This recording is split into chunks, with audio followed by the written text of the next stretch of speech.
First thing that happens during a talking at experience is being detached from another, being detached from God.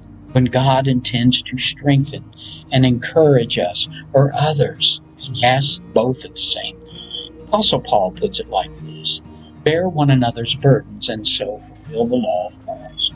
The implication is that this is the everyday interaction of believers. So while pride, a big problem, reveals that my heart is not where it ought to be, this detachment creates another problem and cuts me off from one of God's primary remedies for this problem: unity within the body of Christ. To turn this around, my first objective is to repent, seek God's forgiveness, and turn away from the sin of talking at by remembering who I am in Christ and whose I am in the hands of a just and loving God. Next, I must give my full attention and make frequent eye contact when I can during a conversation.